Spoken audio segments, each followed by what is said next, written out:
The patient experience business is an influence business. I'm coming to work every day trying to influence the behaviors of others. In order for that to really work in terms of culture change, you've got to show up. If you're going to have people do something differently, the first thing you have to show them is that you understand their situation, that you understand what it might be like to be a doctor under production pressure or a nurse trying to get through all the tasks in a shift. If you can't make that connection, you're white noise in their world. Hello and welcome. I'm Chris Malone and I'll be your host for today's discussion. Thank you for joining us. Before we begin, I would like to once again welcome our friend, colleague, and program partner, Michael Giuliano.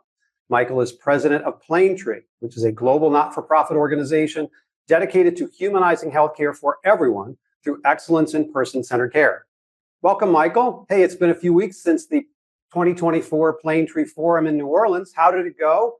And what highlights can you share? Great to see you again, Chris, and welcome everybody to our October episode of Humanizing Healthcare. Great to be back again. Chris, our 25th annual Planetree Global Person-Centered Care Forum took place in early October this year in New Orleans and was a fantastic gathering of our global Planetree community and professionals who are passionate about person-centered care from across the United States and over 15 countries. So it was great to see the connections and new lessons learned and new friendships made during that time together. We were also really fortunate to have our first live recording, actually 3 different live recordings of this Humanizing Healthcare podcast during the forum. And I want to say thank you again to Dr. Shauna K. Denham-Wilkes, the CXO from New York Health and Hospitals, Kings County, Dr. Thomas Spiegel, the System Chief Quality Officer from University of Chicago Medicine, and Melissa Cerventi, the Chief Nursing Officer from Banner Page Hospital in Arizona, who were our guests live during this podcast, which was fantastic. And thank you again, Chris,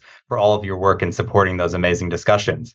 We're really excited, even though we just ended our 25th annual forum, to be planning our 26th annual forum from the 12th to the 15th of October 2025 in Baltimore. So looking forward to the ongoing discussions there. And back over to you, Chris. Thanks, Michael. It was a real pleasure to actually have some live audience and in-person conversations versus kind of talking through a screen.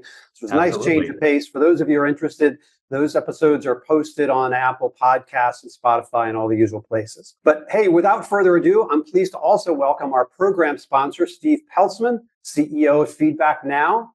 If you've ever seen the happy and sad face buttons in an airport security line, retailer, or restroom, those may very well be from Feedback Now, and they're actually connected to a robust operations and data analytics network. This comprehensive solution takes real-time data from across healthcare operations and highlights where teams need to focus to improve patient experiences and reduce nurses' non-clinical workload. Welcome to the program, Steve. Thanks for having me here. So let me introduce today's guest. We're so pleased today to be joined by Rick Evans, Senior Vice President and Chief Experience Officer of NewYork-Presbyterian Hospital. He oversees the patient and family experience across the health system's numerous facilities, clinics, and practices in and around New York City. He's also responsible for the performance of several hospital teams, including patient services, pastoral care, volunteers, medical interpreting, physician referral, contact centers, patient placement, and the New York Presbyterian Transfer Center.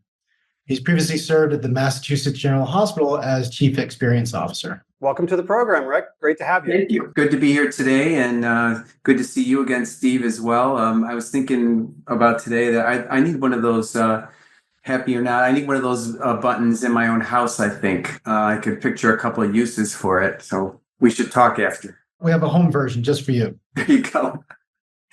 Thanks very much, Steve. So, Rick, many of us would love to know how you got started in a career in healthcare. Was there any particular story or experience that brought you that you can share? So I actually didn't plan on working in healthcare. Actually, my background is theological. We could talk maybe more about that as well. But really, healthcare for me started at home. My mom was a nurse.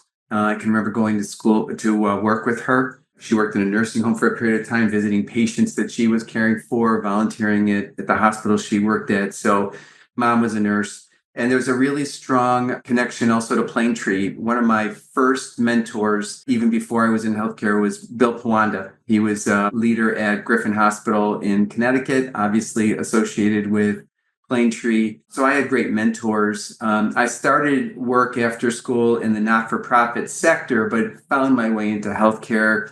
And it was really those early influences and mentors in my life. You mentioned that you had studied philosophy and theology, which is a little different than what we usually hear. How has that background kind of informed your approach to work in any way? Sure. So my degrees are in theology. I actually studied initially right after high school to be a Catholic priest, and that's the school I was in. You sort of go for 4 years for your philosophy degree, and then you go to major theology school where you learn the priest stuff, if you will. Toward the end of that journey, I decided not to do that. So I joked that I'm the runaway groom of the Catholic Church. I'm very happy, though, that I went. I'm happy I went and happy that I chose the path I've taken. But a couple of things. Theology school really teaches you how to think, how to write, how to express yourself. I use that every single day. Obviously, theology school teaches you how to relate to other people, to understand their motivations and what their needs are. And then even more concretely, when you're in theology school, Catholic theology school, you're taught to give homilies, to give sermons, and so that public speaking ability. So I would say I use the training that I was given every single day in my job, and it actually translates pretty well. Wow. So jumping on that point in your job today, tell us about your role as Chief Experience Officer at New York Presbyterian. What does that encompass? That role is somewhat different in different organizations. What's it like at New York Presbyterian? Sure. So NYP is geographically in a sort of a defined region, but we're big. 11 hospitals, 50,000 caregivers and physicians on our teams.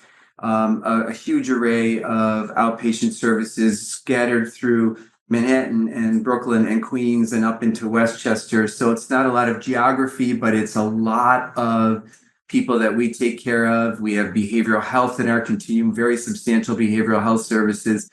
And so my job is to make sure that we have a strategy in place to understand the needs of our patients, what they're looking for, and to intervene in a meaningful way and improve their perceptions of care and their experience of care.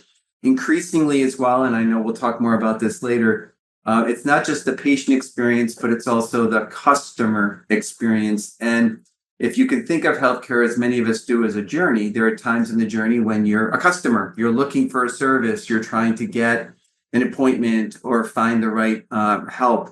And then other points, you're a patient, you're sitting on that crinkly paper in an exam room table, or you're in a hospital bed. And that journey is a cycle that many of us go throughout our lives, and different points were different roles. So my job is to make sure that we're understanding both of those things, both of those aspects, and that we're acting meaningfully to address it, particularly around patient access. And that's increasingly something that CXOs around the country are thinking about. Got it. And what are some of the priorities for NYP at this stage? You've been in the role for some time, and it's a very highly respected organization. But what are the things that are on your radar now? You mentioned access. We'd love to hear more about that. Yeah, access is a huge priority. So I'll tell you something that's not great, but is true. The best way to get into NYP is to have a friend at NYP. And I would bet that anyone who's listening to this webinar today live, or anyone who listens to it later, if you work in healthcare, it's probably true at your place too. And why is that? Because it's so hard to get through. And whether that's a phone number or a website. And the fact is that healthcare is not good at access. When we're talking about patient experience, we're often talking about compassion and caring. For the customer side, there's another C word. It's convenience. Can I get through when I need to, when I want to? If I want to make an appointment at 11 o'clock at night, because that's when I can finally think about it, I should be able to go onto the portal or onto the website and make an appointment. Now, you're not going to self-schedule your heart transplant. So, other times you're going to want to talk to a live person. And so we're doing a lot of work to structure ourselves so that people can get to us when they want in the mode that they prefer, whether that's in person or virtual. But that takes a lot of work. That's not only structuring your front end, the contact centers or websites, it's also structuring the back end so that people can have actual access to appointments, that we actually have inventory, if you will, to offer when folks are looking for us. You make an important point there, and I think it ties back to your distinction between those times when you're the customer versus those times you're the patient, if you will. and that we may be accustomed to lots of flexibility and access as customers in other fields. Yes. But in healthcare, the complexity of what we have to deliver is so great that you can't just let, as you say, people schedule their own heart surgery. So there's a lot of back-end process and kind of capacity, I suppose, that has to be managed to do that. What have been some of the big challenges, I would say? I imagine that it's systems and processes and technology in some respects. Is that some of the hard work that you're describing? It absolutely is, but it's actually not the hardest work. Oh. The hardest work is culture change. And so how are we as an organization orienting ourselves, or in many cases, reorienting ourselves toward a more customer-centric approach, making ourselves available when our patients/customers need us. So that means hours beyond 9 to 5. It means availability on the weekends. It means being available virtually for some things and in person for another. So there's a lot of culture change. The technology is a task, but you can set that up. But how do we fundamentally reorient ourselves toward a more, as I said, customer service, convenience-driven mentality? The flip side of that, though, it's really important. On the other side of that are caregivers, nurses, doctors, et cetera. We can't simply speed up the treadmill on the doctors as well. This has got to be structured in a way, and it's a bit of a tightrope that feels better for patients and customers, but also works for our caregivers. And that's that's a tough needle to thread some days. I imagine. Now, one of the other things that is changing access is telehealth and telemedicine. How are those fitting in for NYP, and what are the pros and cons for both patients and for care providers of telehealth? Well, I'll pivot back for a minute. If COVID taught us anything, it's that we were sort of tiptoeing toward virtual interactions at that point. I think COVID showed us that we could go there fast and that people could adjust to that. And then post-COVID, they really want those kind of services. So telemedicine, virtual interactions, asynchronous interactions are really something that customers, patients want. Again, it has to be structured in a way that works for our providers. You can imagine, anyone live in a Zoom environment now, there's not even time for a bathroom break. You're logging in, logging out, logging in, logging out. That can be really challenging for people. So you have to think about how you structure. Another risk of that is that as we become more consumer oriented, there's a danger of becoming too transactional. And I think patients and customers expect to be able to make transactions with us when they want to, pay a bill, make an appointment, but they don't want us to become Amazon. And that human connection and trust needs to be maintained. It's so, so critical. And the other piece of it with these interactions is there's a danger to become creepy about some of it, reaching out to patients, et cetera. I don't know about all of you, emails and texts all day long. Some of them I consented to and some of them I did not. We can't become that. Our currency is trust.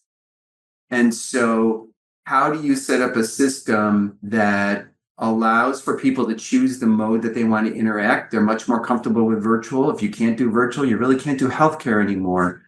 But do it in a way that maintains the humanity of healthcare. The interactions are still of a high quality, and that also respects the experience of all people involved in those interactions, whether they be caregivers or patients or customers. Excellent points. And as you know, kind of the premise of this program is like, how do we kind of ensure that healthcare has become more digital and more flexible and more accessible, that it doesn't become a transaction? Where do relationships fit in for NYP between patients and care providers? Are there systems and processes around accessibility that you are putting in place that are enabling those things? And as you said, we can't just turn the treadmill faster. How do we ensure that the time and connection is there and it turns into a relationship rather than folks just feeling like a number? The heart of patient experience, and this has been true for the entire time I've been involved in it now, coming on 3 decades, is communication between one human being and another, or a team of human beings and a group of human beings, a patient and their loved ones.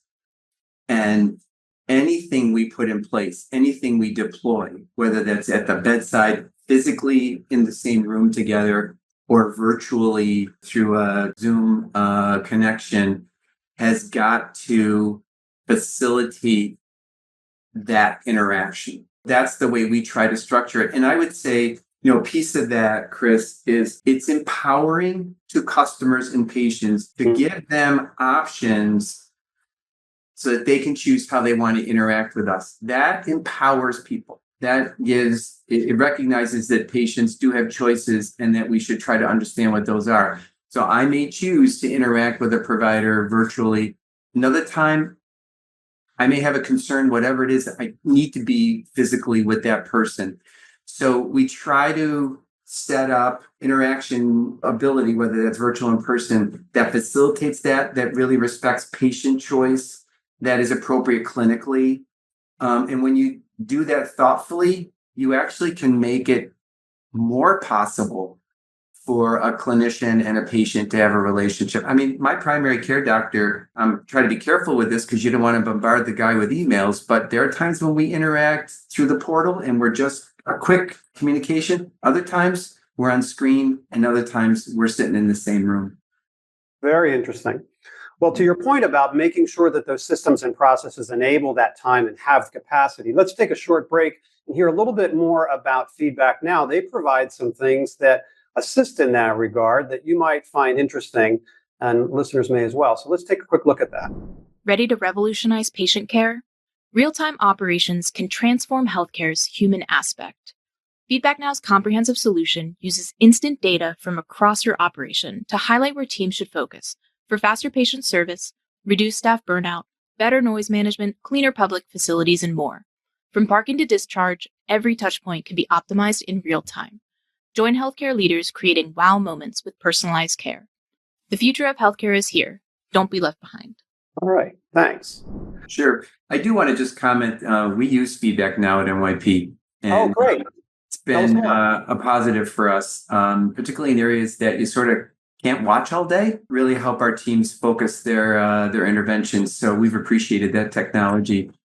So thinking about now what's going on at New York Presbyterian, do you have any specific projects or initiatives going on specifically relating to patient and family experience? Any outcomes or progress or insights you can share with us on those? Projects we're working on now, virtual care is one of them.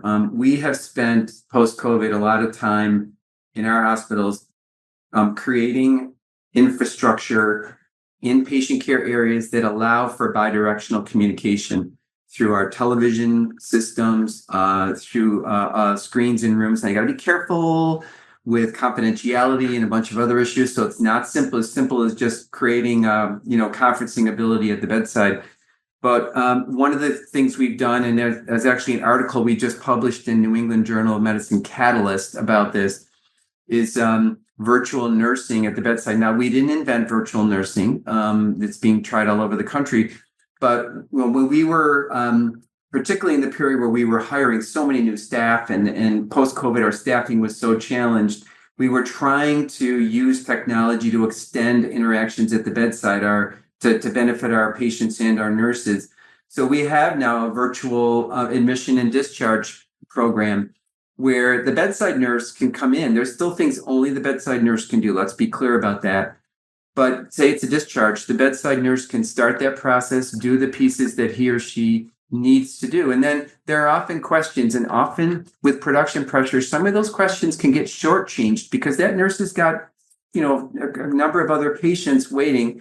So they can hand off to a virtual nurse who can stay with me on the screen and say, Mr. Evans, what other questions do you have? Would you like to go through your instructions? Everybody's happy. The nurse can move on to their next task, and I get my questions answered, and I'm able to really spend as much time as I need with somebody.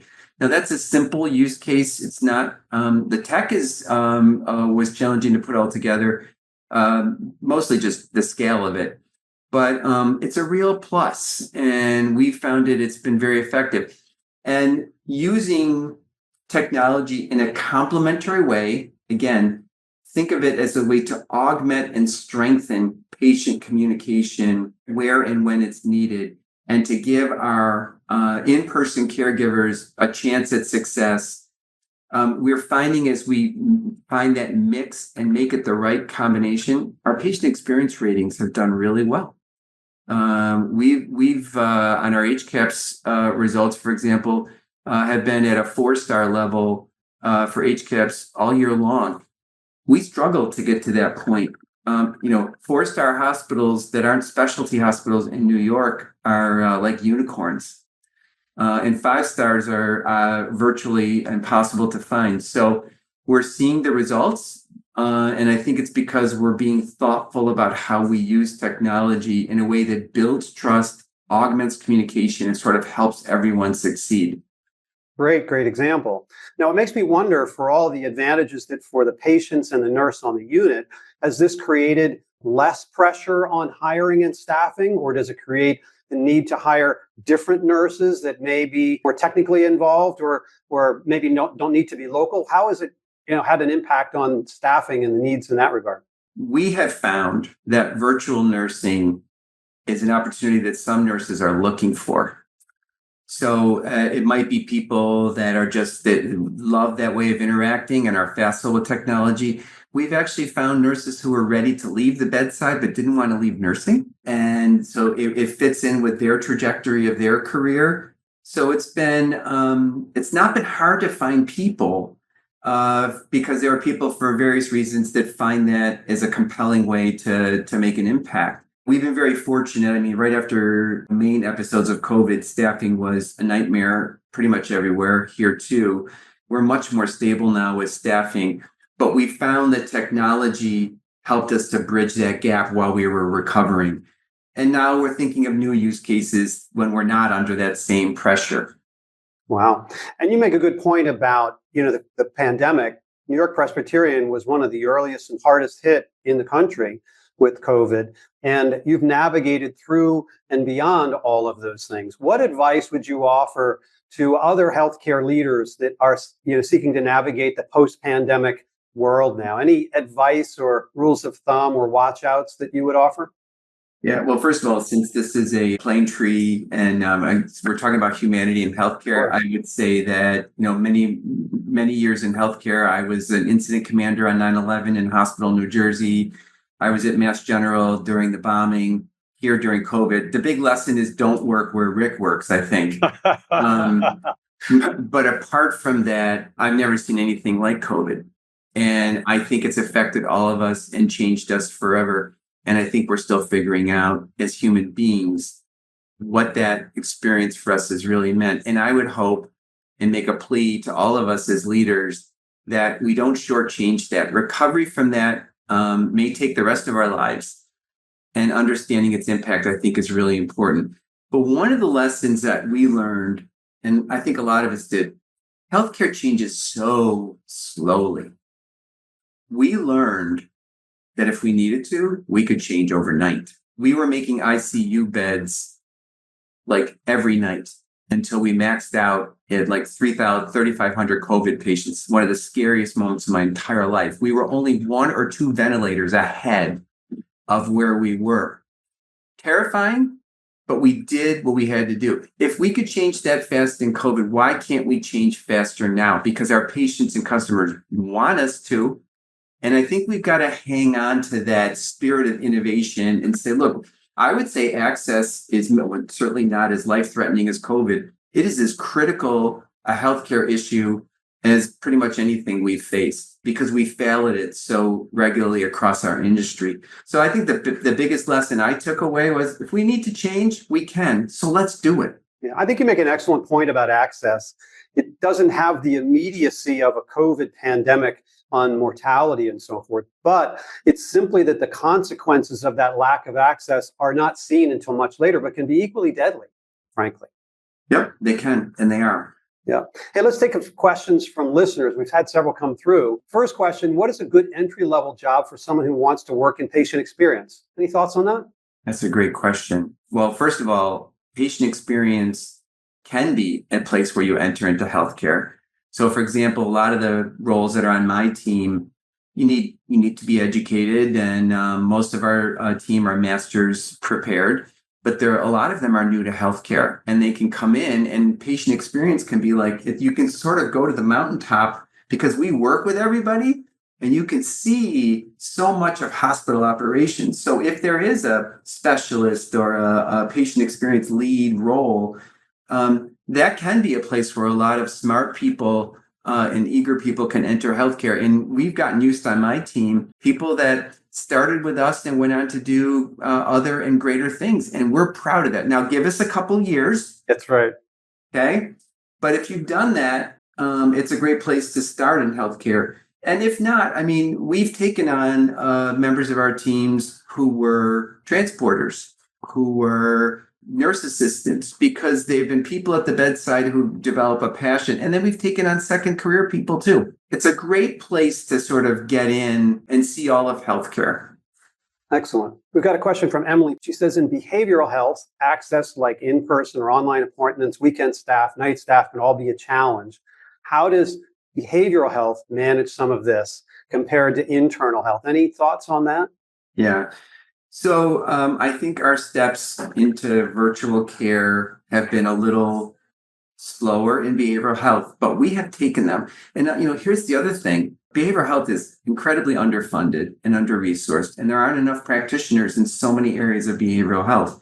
Right. So a lot of our behavioral health interactions are available virtually because it allows us to get that person. If you don't have a particular type of practitioner up in Hudson Valley, and the only one is here in Manhattan, well, virtual allows us to really get that resource, particularly in our emergency departments, to that patient in a much quicker fashion.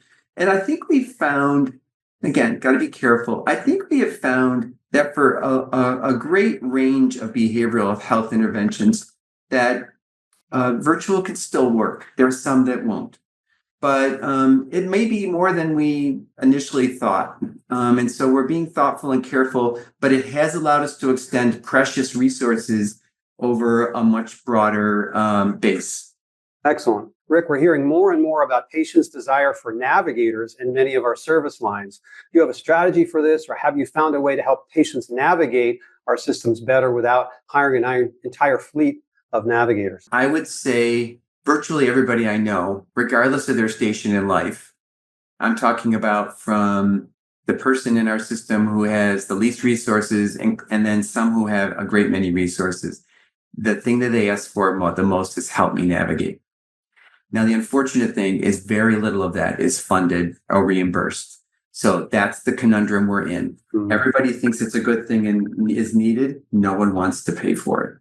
And that is going to continue to be a challenge. Now, we've created programs here with philanthropic support, but again, that's hard to maintain over time. There are some ways that technology can help. And any of us can, I think, of ways that we use technology to help us navigate. I don't talk to a Delta agent anymore. I use my app.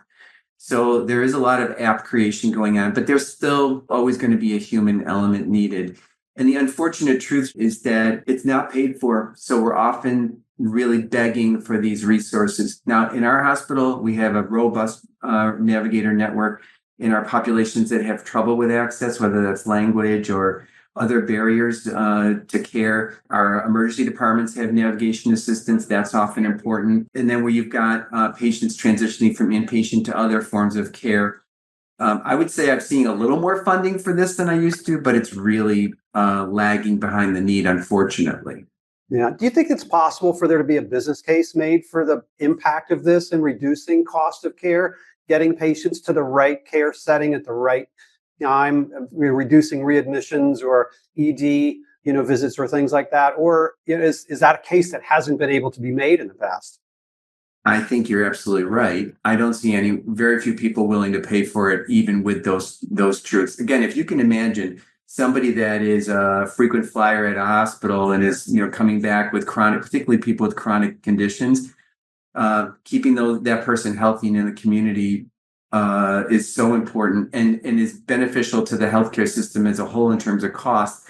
There is some interesting, I think, innovation happening with wearables and remote monitoring and even the ability to talk to someone remotely. I'm seeing those programs start to proliferate, but I think we're still at the beginning of that curve. Yeah. We've got another question from Summer Tikas. She says the difficulty of culture change seems to be endemic throughout healthcare.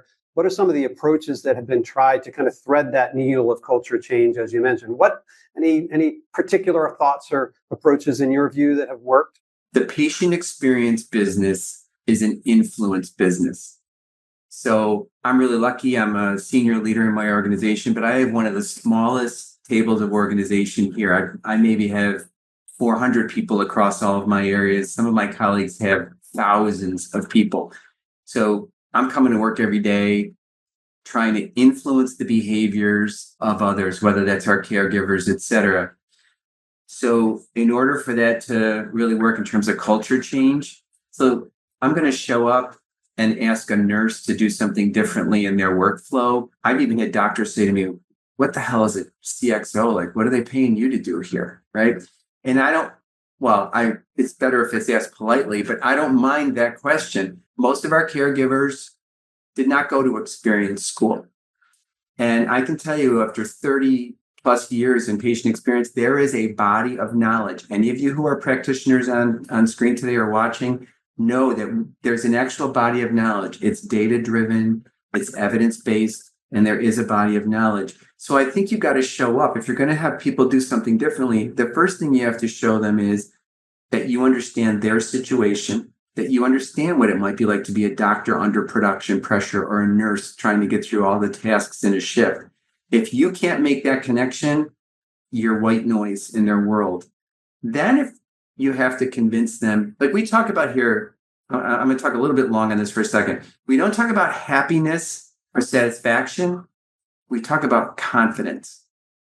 So we're not asking a doctor or a nurse to be a Disney employee or a Ritz-Carlton employee. We're asking them to be who they are. And can they buy into the fact that we would want people when they are at our place at NYP to feel like they're in good hands? I have yet to meet a doctor or nurse who would disagree with that. That's a different frame than I got to make everybody happy. So if you've convinced them you care about them, because we do, if you convince them that this is about confidence and in the care we provide, then you've got to make it an open book test and make sure that you're sharing interventions, changes in their practice that are evidence-based, because that's what clinicians want. So if we're asking our nurses here to do bedside shift report, we can show them why that's good for experience, for quality, for their own day. So I guess what I'm saying in culture change, you got to show up knowing you're influencing people. You have to show them, help them see that you're on their side, you're helping them succeed, and that you're giving them ideas, best practices, interventions that have been proven to work. They're not wasting their time, that this is something good for patients and potentially for them. And that's kind of how we approach it here. Excellent points. Another question relating to NYP's approach to artificial intelligence. Do you think implementing it in the contact center would help with patient access and building human connection? Or what are you thinking about artificial intelligence tools at this point? Thinking a lot about it. And there are definitely places where it can work. The caution I would take is the caution that our CEO, Dr. Corwin, has often talked about. We want to use technology. And in some ways, healthcare hospitals are almost technology companies that deliver healthcare in a way where we're going. But we've got to do it in a way that is ethical, that builds trust. People can't feel like their data is being seen or used in a way that's inappropriate. And so much of AI in other parts of our world seems to potentially be doing that. I mean, you look up something on Amazon, you go on Facebook, and there's an ad for that thing you just looked at. We can't be that. So assuming that we can do this in a way that is has integrity, ethics, and builds trust, then you can help take the sharp edges off of healthcare. We use a chatbot in AI in our contact centers to get people things that they need really quickly. They don't want to hold on an agent to get directions or a doctor's number. AI can help us do that. In the patient experience world, we've gotten comments from our patients forever. AI now can help us take those comments and really get to themes very, very quickly. That's a game changer to get that unstructured data and now really understand what the major themes in that are. So I think AI has, I should also say at NYP, AI is showing enormous promise in early detection and diagnosis of conditions. Sometimes in the AI analysis of an image will get to a result more accurately and better than a clinician over the course of thousands and thousands of records. So we're taking cautious steps into it. There's definitely promise, but we want to do it in a way that's true to our values. Glad to hear it. One more question from Gloria. She says, our nurses and doctors in many public hospitals work under pressure with high workload. This often generates kind of a hostile work environment. Healthcare providers don't have enough time to communicate. On the other hand, we have cultures based on a medical hegemony. According to your experience, what do you think are the best ways to try to navigate those challenging environments, that often emerge from the pressure and stress? Yeah, I mean, that's a huge question. Maybe I'll start with something we put in place now, probably 8 or 9 years ago. A big part of that is having a place where people are truly collegial. And so we have something we call our respect credo here. And we talk about what it means to respect one another, the things that we will do for each other, things that we will not do, things we will tolerate and not tolerate. We put this together, and you might think, Rick, a respect credo, that's a poster, that sounds nice. I could not believe the response of our front line when the credo came out. That tells me it was needed. So we have lots of conversations. So in the pressure of a day, and you mentioned in the question, sort of there are hierarchies in our organization, the doctor's sort of at the top of that, and it cascades from there. Really thinking about our culture, our values, what respect means, and making that real, especially in the breach. I mean, we've had folks in our organization who, very powerful people, who've been exited from the organization because they didn't exhibit the respect credo. That shows everyone that we take it seriously. Now, again, you don't put a credo together to fire somebody, but if you really walk that talk, I think it allows us to support one another in a different way, knowing that your contribution, whether you're a transporter, housekeeper, food service person, doctor, surgeon, nurse, that there is respect for what you bring to the table. Yeah, to show that those values and that behavioral code are just as important as all the other accountabilities that the organization has. Covered a lot of different points today. I want to kind of wrap it up and ask, do you have a favorite quote you can share with us? And if so, why is it your favorite quote? Sure. So I'm actually sharing something that sits on my desk, was a gift to me from a dear friend. It's from Robert F. Kennedy. And Bobby Kennedy is definitely a hero of mine, has been my whole life. And why that is so is if you read about Bobby Kennedy, he's someone who changed through his life. He was impacted by the death of his brother. He was impacted by what was happening in Vietnam and the country around him. And this is a person who evolved as a human being as a result of the things that he experienced. And I think that's a powerful example. He really was changed by the things he saw and experienced. So this quote, I'll read it quickly. Each time a person stands up for an ideal or acts to improve the lot of others or strikes out against injustice, they send a tiny ripple forth of hope, crossing each other from a million different centers of energy, and daring those ripples build a current which can sweep down the mightiest walls of oppression and injustice. And that's a pretty grand quote, but for me, some days all I can be is a ripple. But if I can be a ripple and others are a ripple, then maybe we can change this thing called healthcare for the better. I think that's a great sentiment, particularly those of us that work in patient experience and staff engagement, to really humanize and make that cultural impact that you've described. That is often the hardest part of what we're trying to accomplish. I can't thank you enough for this great discussion today.